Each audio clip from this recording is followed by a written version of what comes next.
I'm Eric Newton, and this is The Together Show. We all know relationships take work, but what is that work, and how do we do it? As a former divorce lawyer, I've watched thousands of couples break up firsthand.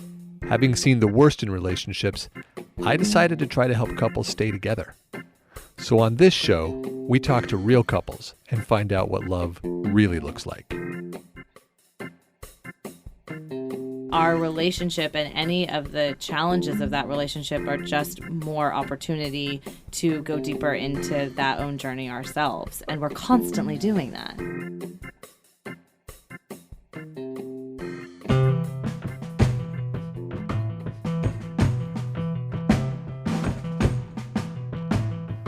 Welcome to episode 9, everyone. Thanks for joining. This is part 2 of the Sharon and Alexis story.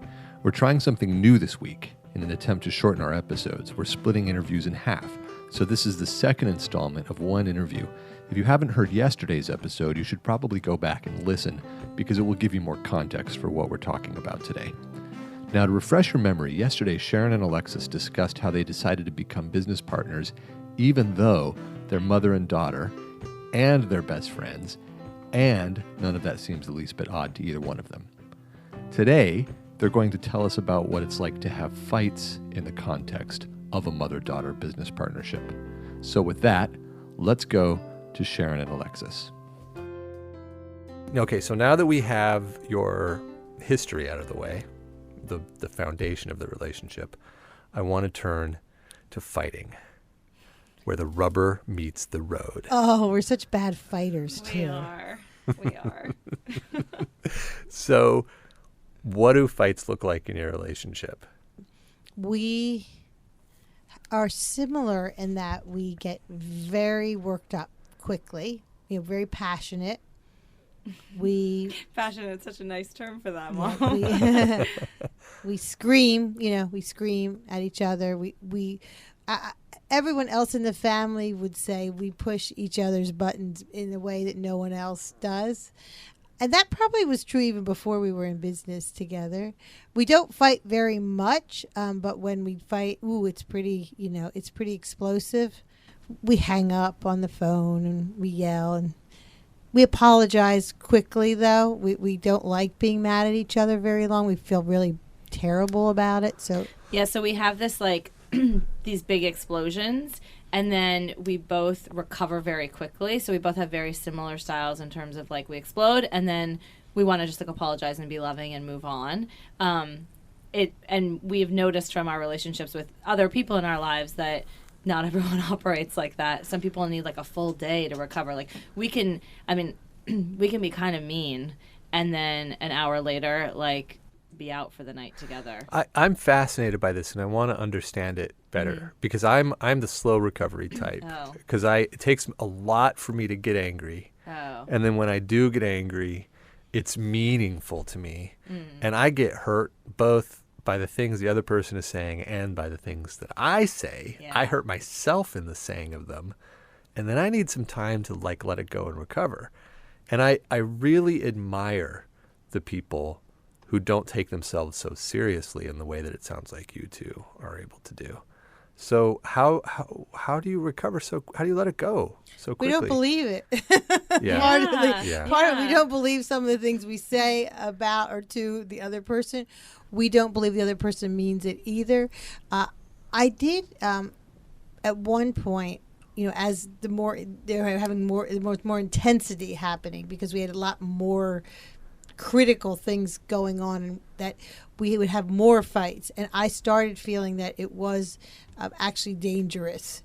I felt we should check ourselves, and Alexis did too. We agreed that we had to really pull it together and just because inhibit. We're a no holds bar. You asked earlier if there were things that we don't share with one another, and the answer was a resounding no. We just share almost too much with one another, and right. The same goes for when we're fighting. It's we just throw the kitchen sink at one another. So we have been better at saying, I'm feeling really angry. I'm hanging up and I'm calling you back, and one of us will just hang up on the other and let the other person just take a breath and then call back and say, let's start over. Okay. And we just start over. Instead of going there, instead of it like we have gotten escalating. better. What was the danger that you said you noticed might be manifesting? For me, I felt the danger was that it was beginning to build and that there were things that were hurting one another, and we care so intensely about what the other one thinks that it was dangerous in terms of how we would truly feel about the other person having any truth to what they were saying, or having any true feelings about it being that negative an impact on the other person. I think for me it was more like it was eroding how we did feel about one another, so we'd say these mean things to one another, and it was like, wait, do you really think that about me? Like, and do I really think that about you? And like, we have this precious relationship, and it's like, well, I spent 30 years of my life feeling like you thought, like we joked before, but for real, like you made me feel like I'm like the greatest thing that happened to the planet. And now you don't think I'm so great. Like now it's like, do you really think these things about me? And so I think for me, the danger was like, we're eroding something so precious and it's not worth it. Like it's not like to the point where we were like, we have to make sure that this is all like, we're still in this for the right reasons. And we're still, we're really still able to work together in the way that we want to work together. I mean, I think part of it was as a byproduct of just the stress. There was stress and so rather than us letting off steam in a different way, it ended up building up, there would be this buildup and we would just blow. Well, so it sounds like the fights that you usually had up to that point would get nasty. You would say pretty mean things, but they never hurt. We didn't fight very much, honestly. We really didn't. We weren't. There was not. We didn't really fight until we became business partners. Honestly, we really didn't. We didn't. We really didn't. Even in youth. No, actually, like we really didn't fight then. No, we didn't really have. We had no that whole image of the mother-daughter with the teen. I had like this super fun time with my teens. I love teenagers. I think I have a teenage spirit. So, crank the music up and let's stay up late. There wasn't. The friends were always at our house. We did. Yeah, there wasn't. So that I didn't have that. Nobody was. They didn't have a lot of push up against in that way, and so we didn't have a lot of strife. The business stress did create a certain amount of strife based on having not made any real structural decisions about things, who was doing what, who was responsible for it. We did everything. We were both equally responsible. And so when things got tough, there would be some blame game going on. And it was important to grab a hold of that because neither one of us are particularly good fighters. We're not good at it. We don't have a lot of practice at it. I didn't fight in my first marriage. I fought more in my second marriage, but still nowhere near, what would be a typical kind of fight. We're not really, we tend to be happy-go-lucky versus fighters by nature. And so this fighting piece of our relationship was incredibly difficult for us. So that brings me to the question of what's the fuel?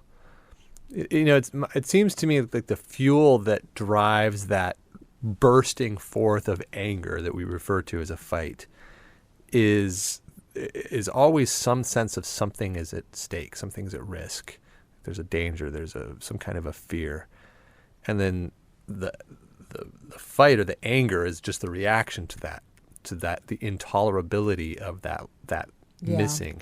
I mean, I think that when we look back at a lot of our fights, and we've talked about this kind of recently, is that they stem from, like my mom was saying, points where we feel particularly stressed out. So something's not going well. So we have a tech person that like up and leaves in the middle of a project, and now we're at the 11th hour and we need to find someone else. We start yelling at each other. Well, then we have to like dial back and say, whoa.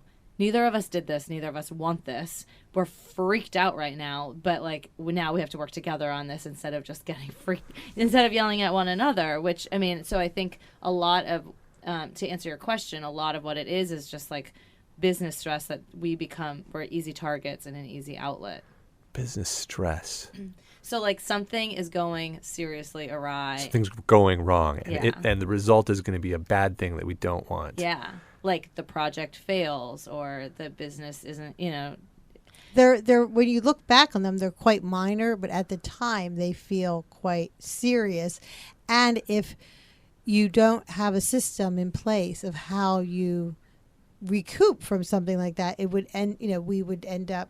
We were very young. It's doing a startup where we didn't have all of the answers. Yeah. So we were looking to each other to to save it. You fix it. You fix. Whatever it was. It's on retrospect, it seems kind of silly. Yeah. But at the time, when there was an expectation that the other person had it handled, and it wasn't handled, it was with a straight business partner, you probably would have sucked it up and handled it differently. But because of our relationship, I think we just, blew instead.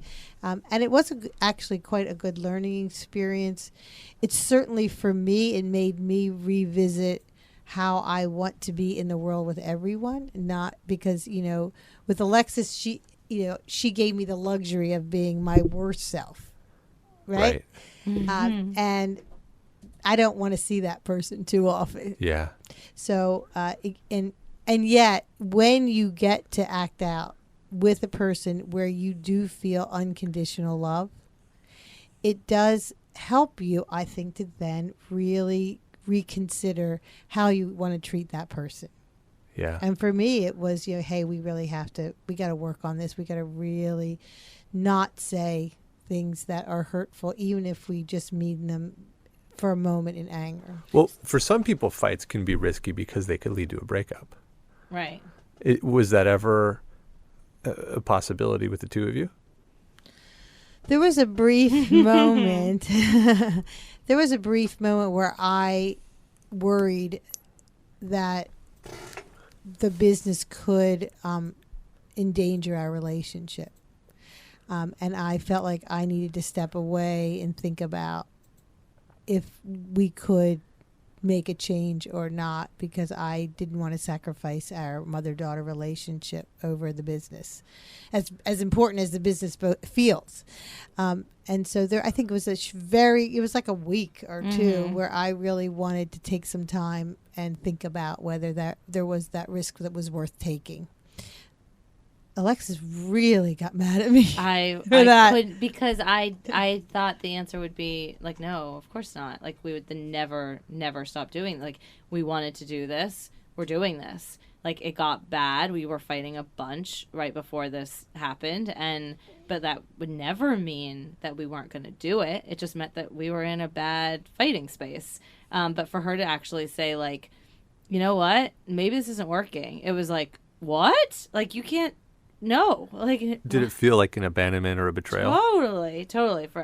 I really was in a bad space for the 2 weeks that my mom decided she needed to take, and then she came back and the business actually got significantly stronger. Our relationship has been much better because I think probably because it felt like I could lose this, so now I might be a little more careful.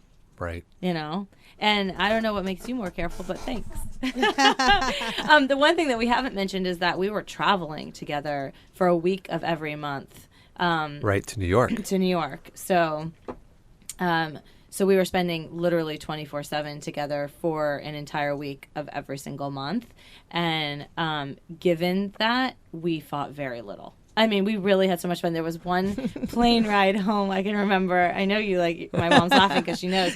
We were laughing. We do this. We think that the other one is very funny, and we're both very silly people, and we just laugh a lot together. So we're on the plane home, and we're hysterically laughing, like crying. We're laughing so hard. And now that I'm telling the story, I realize that happens basically all the time. So this one story, but it stood out because it was the end of a grueling week of meetings in New York, and I don't adjust to a time zone like my mom, the Energizer Bunny, does. Like, she can just go forever and I can't. So it was I was exhausted, but we're on the plane home laughing hysterically, like so hard, we're crying, and we looked at each other and we were like, oh my God, we really like each other. Like, we just spent an entire week together and we're on the plane home laughing so hard and so like happy to be with one another still. What a gift. Yeah. So, I mean, we haven't fought much lately, but we have fought throughout this process, but we've also had like these magical, fun moments and a lot of ease given how much time we've spent together. Right.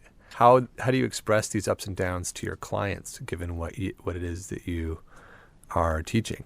So let me just mention where your website is located. It's at borrowedwisdom.com, right? Mm-hmm. And that's the name of your company as well, Yeah. Borrowed Wisdom, right? And what do you say that it is?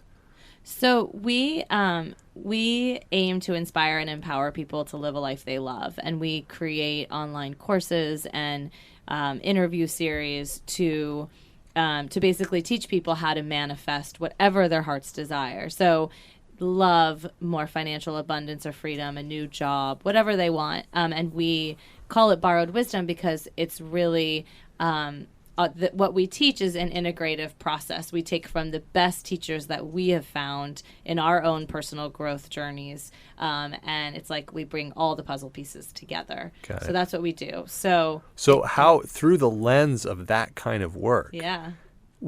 how did you view your own challenges that you were facing in this, particularly this 2-week period of time where Sharon was considering maybe not being in the business anymore? Well, I think from the beginning, our vision, our mission has always been to inspire people to live healthy, happy, meaningful lives and give back to the world.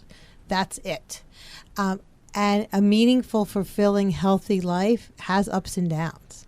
All of what we have gone through has only reconfirmed the work that we do, actually. Right. Totally. I think so much of what we do is we're talking about and thinking about incessantly, like, who do we want to be in the world and how do we want to be in this world? And so, I mean, our relationship and any of the challenges of that relationship are just more opportunity to go deeper into that own journey ourselves. And we're constantly doing that. Okay, that's beautiful. And now I wanted to hear the NPR story and see if, and I want to ask if you were remembering this bit of wisdom that you just shared in the midst of that dispute that you were having. So, I have to say, in general, Alexis and I have an incredibly balanced, happy experience together. And we do a lot together, and we schedule things and, hop in the same car. And, it's a lot of togetherness. And so when on this particular day, we had a NPR interview with a wonderful woman that we had met to talk about our business. It was specifically about the work that we do together. And I think some of it was that we were women, and it was millennial. She kept bringing up the millennial thing. And we at that day just had a horrible row.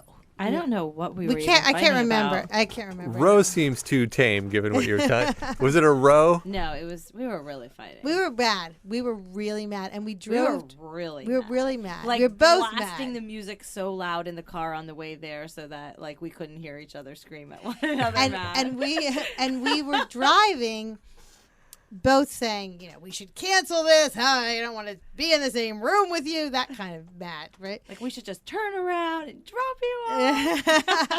Get out of the car. Anyway, so we get to, you're getting the feel of it. Yeah. Your mouth is dropping. I love it. Honesty. So we got to the interview space, and we get out of the car. And my mom like won't look at me at this point. Like I'm thinking like we're here now. Like time to like change back to the old great you.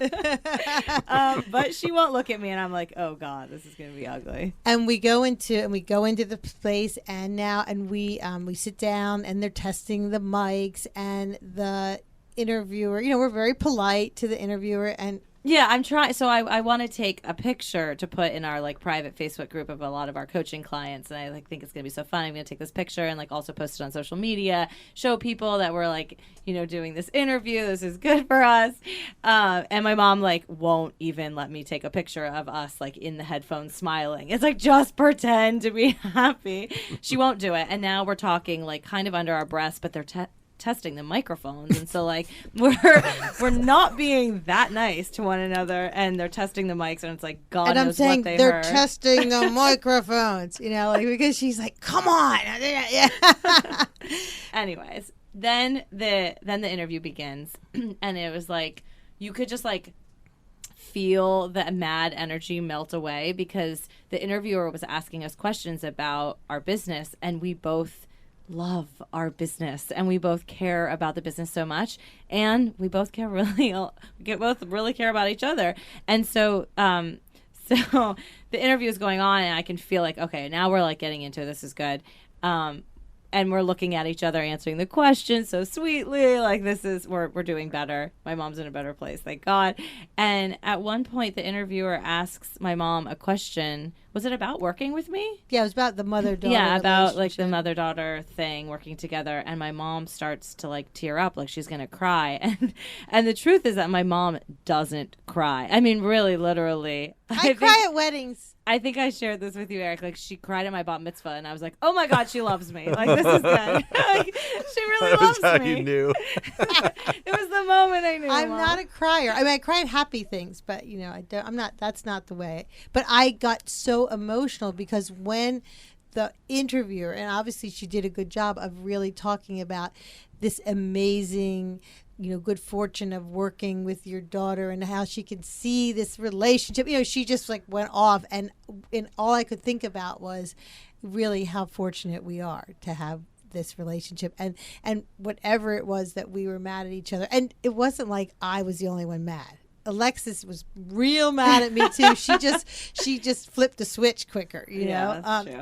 But it really made me see the beauty of being able to be in a position to come back and in that moment really feel the love again and really remember why we were together. I feel like our big thing is that like it's so fun to do things together. We have so much fun together. Like just during the break right now, I was thinking, if this were just my own business and I were doing radio interviews by myself, like this wouldn't be as fun. Like I'm so glad I'm here with you, Mom. And I like that was like an authentic thought I had during the break. And so, we tell these stories, and it's like we're so happy to be doing this together because it's so much more fun to do together. I think that we don't make any assumptions about what it takes to work together with any human being. And I think when you really care so much about the other person and what they think of you, and your success is hanging so seriously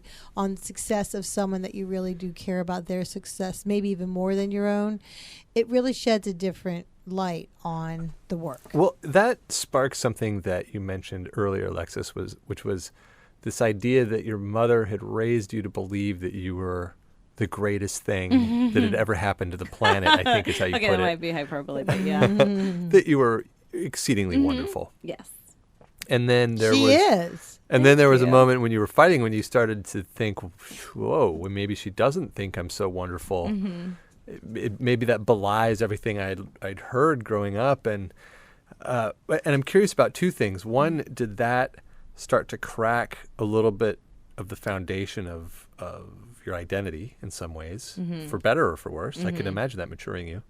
And then the other question is, do you think that the success of your relationship now is based in the idea that you believe that your mom thinks that you're this fantastic gift to the world?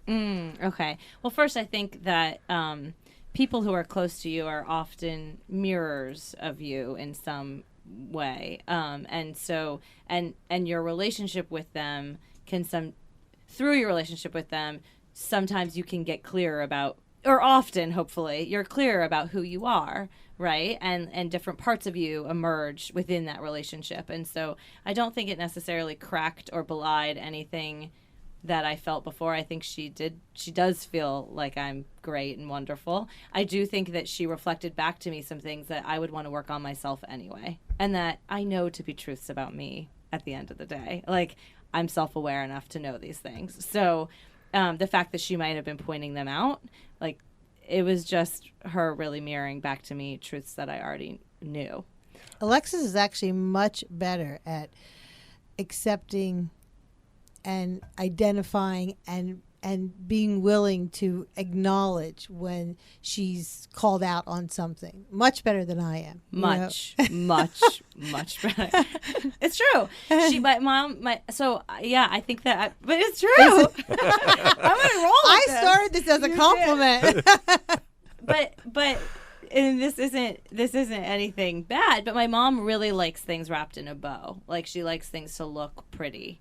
And not that she's not authentic, because she very much is, but she just wants them to be prettier in terms of just like, don't you think, Mom? Isn't that a good way to describe it? You don't want to have fault, really. Like, you want it to just, like, you're things good, to be good. Things to be good, which means that she's always kind of just good, like her, and not to say that you don't also cop to things, but the theme that I've been exploring in all of these shows is what's the role of anger in a relationship? How does it, because it's part of the human experience, and some people have a harder time expressing it. I'm one of those, and some people are fantastic at expressing it, and I'm always curious, where's that where's the balance in that? And anger might be an example of something that doesn't look pretty, but that is still part of the package. And the way that I have taken anger and spun it into something that looks pretty in my past, particularly when I'm writing or speaking in public or being a figure, is to look at the lesson that I learned through the anger and then tie the experience up into a growth-oriented story. And then that's the package that has a bow on it. But in order to do that, I have to either get off of my shit really fast, or it has to be something from the past, so I can't talk about what I'm challenged by in the moment because it hasn't been resolved yet, which I think can be limiting. And so I'm wondering if that's what you're pointing to. I think I'm pointing to more like, I do something wrong, she does something wrong. I have a much easier time saying I did something wrong than my mom does. Don't you think? That's what I was referring to. That I'll do, when I, and it's not necessarily about anger, but it's just, if something hasn't been done quite right or in the best way, and I pointed out to Alexis, she's very willing to say, you're right. I shouldn't have done that. I'm sorry. Well, I'll be like, well, if she hadn't, blah, blah, blah. I tend to not as easily see my culpability in the situation. Now, that, on the other hand, I would say that, and part of it may be age and part of it may be life experience, but I do feel that in anger, there are times when I absolutely use that anger experience as an opportunity to revisit more understanding and revisit more compassion and revisit really more in the way of really checking in with myself and saying, well, why did that get me so angry? And what was that about? And I'm really sorry that wasn't necessary. So I do think, like as you described, for me, I think maybe it's an age thing, maybe it's a life experience thing. I find that I can use anger in a way that does end up becoming a more productive end. This other stuff is just kind of more, our personalities. Yeah. Well, thank you so much for being here today. Thank you for having us. This has been an extraordinary show. It's been out of the box for us, but it covered some of the same important themes, and I really appreciate your vulnerability. The strength of the work that you do is so much more obvious because of the truth of your humanity, and so I'm honored to be able to have heard about it here today. Thank you so much. We so like being the first too. We feel really we like that. We feel special. That as we special are. thing again. All right, so I like to close shows out by doing a little game of this or that. Okay. You know how this works? No. Okay, so basically I'm going to say a this or a that, and I'm going to have you tell me which one you prefer. Okay. And then I'll go back and forth. Okay, great. And so we'll start easy. Sushi or Mediterranean food? Oh God, you chose like two of my favorite. Right, that's why it was the idea. They got to be hard. I'm gonna go sushi. Sushi. Sushi. What? But not. But I mean, come on, lamb. Stop! I don't like this game. Sushi's my total favorite. Okay. Okay. Would you rather be able to read minds or fly? Read minds. Fly. I don't think I want to read minds. Right. Yeah. Why do you want to read minds? Scary. I don't know, but that's what came to me. Okay. Okay. Would you rather have elbows where your eyeballs are or eyeballs where your elbows are? Yuck. What? Maybe.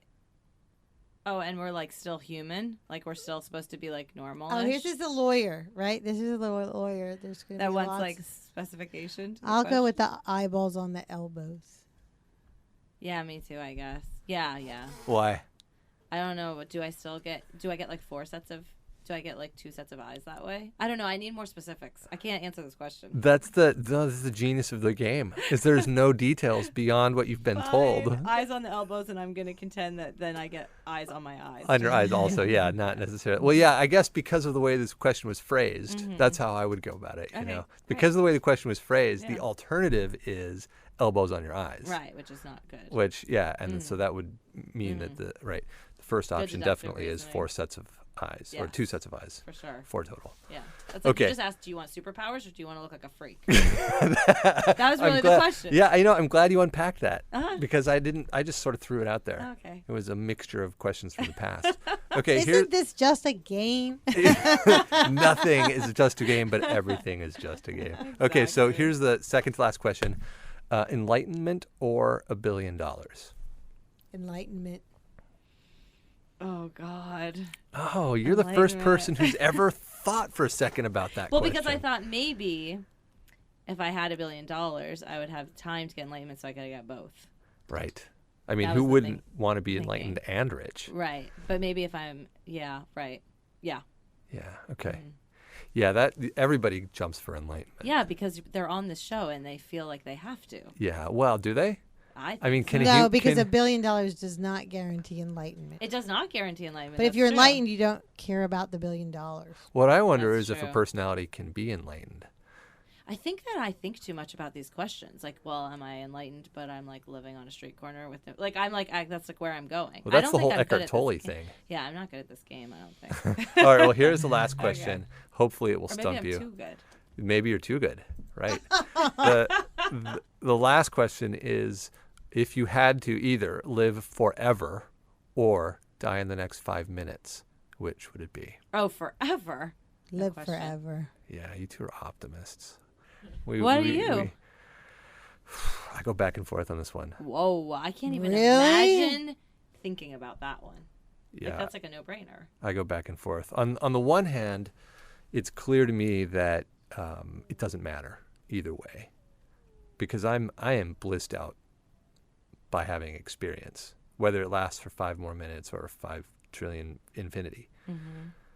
On the other hand, living forever would be torture. I mean, forever means forever. Yeah, you get to experience all the cool things that are to come and fall in love over and over and live past the experience of humanity into the heat death of the universe. Oh, stop. Okay, Oh! now you're Right? ruining the game. But then on the other hand, if you're doing that, why not just meditate the whole time and bliss out on experience Right. for eternity?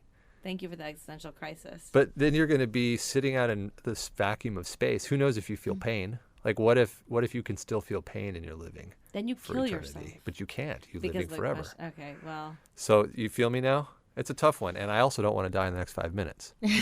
So Yeah, I still stand very strongly. Yeah, we kind of believe anything's possible. So if you feel that way, then with living forever, all of the most positive outcomes could come. Yeah, and if you were living forever, you would have the time to figure out how to have those happen. totally. Okay, I'm with you on that. All right. Well, on that note, that was the longest breakdown of that question we've ever had. No surprise it comes from you too. Thank you, Eric. All right, guys. We look forward to having you back on the show. Thanks so much. Bye. Well, so what kind of takeaways from these two? I guess the first thing that I thought of when I first heard that this is a mother-daughter business relationship that we were going to explore. And then I immediately thought about my relationship with my mom and how that would never work. Right. Yeah. So I'm just, it's just I'm impressed just by the fact that they can do that and be very successful doing it and know how to handle it well. Well, I wanted to explore the creepy potential edges. I really wanted to get a sense. I wanted to get an honest sense of, is it possible that mom is smothering and too involved? Right. And is it possible that Alexis, the daughter, is needy and can't get out on her own? Those are the two questions I wanted to get at, because that's what you would immediately go to. The worst possible scenario. Right. I guess that's not the place you would immediately go to. But if you were thinking about what's unhealthy here, that's what you might imagine is a smothering parent or a child who can't launch. And but that is not what is happening here. Yeah. Somehow they are smack dab right in the middle of that healthy line where Alexis is fully formed as an adult and she's doing great. I mean, she's an attorney and had a career on her own where she was already a personality on the speaking circuit long before mom got involved. And Sharon, the mom, also has had a very successful career of her own. Right. And loves her kids equally, so there's no weird favoritism. Right. And also has let them do their own, blossom in their own ways, be their own people, but just has a great relationship with them. And then as a result of that healthy foundation, then they were able to start a business together, but to do it in a proactive, clearly articulated way. Right. I think they had to feel their way around some boundaries, but they found those. Yeah. And now they're doing great. It's pretty impressive. You're just so happy to see them do really well, you know? Yeah. And the way they fight, so how I'm always interested in fighting. I'm just fascinated by the whole process of fighting in the human experience. And so I was very curious what was going to happen with their fights. And there is something about their fights that's different than than people who aren't related. And that's that, to me, it seems like they, on some level, know that no matter how bad the fight gets, they're still going to love each other and be mother and daughter. They're never going to walk away from one another. And that's a wonderful place to come from. It's such a safe foundation, right? To start something from. I mean, I have that with my mom. I know that I'm always going to love her. She's always going to be my mom, and no matter how upset we get, annoyed we don't really fight, but how annoyed we get with each other, we're never going to walk away from one another. But I wouldn't start a business with mom. I'm very close to my mom, but there's no way I could ever, just that word business. I was like, I don't want her in my business. Yeah, I'm still fascinated by how they work that out. I don't know if I asked enough questions around, the experience you and I have with our parents. We love them very much, but there's this part of our lives where it just wouldn't work to have them involved. And it just doesn't seem like it's that way for those two. So they can't even imagine the relationship that we have. Well, anyway, so if you want to learn more about what these two are up to, you can go check out their website at borrowedwisdom.com. That's BORROWED wisdom.com.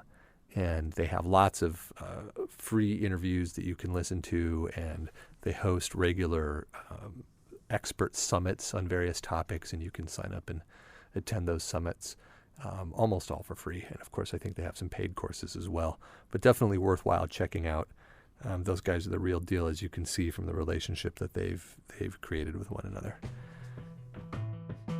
If you liked what you heard on today's episode, please subscribe to us on iTunes. It makes a big difference. If you have any questions or comments, or if you would like to be on the show, please reach out to us via one of our social platforms. You can find our website at www.together.guide. Our Facebook page is Facebook/TogetherShow. Twitter and Instagram are both together_show. Or you can email me at host@together.guide. Our producer is Charlene Goto. Our web designer is Courtney Munna. Our art director and the love of my life is Aubrey Pick, who is at this very moment cooking me a delicious dinner that I cannot wait to eat. Special thanks once again to our guests, Sharon and Alexis. Ladies, I haven't got that NPR clip yet, but I am working on it. Be sure to tune in for tomorrow's episode, in which you will hear... Marriage is all about surviving those moments and understanding that your partner is both a good person and a bad person, and a good fit for you and a bad fit for you, and it's getting through that and coming out of it on the other side. That's all for today. See you next time.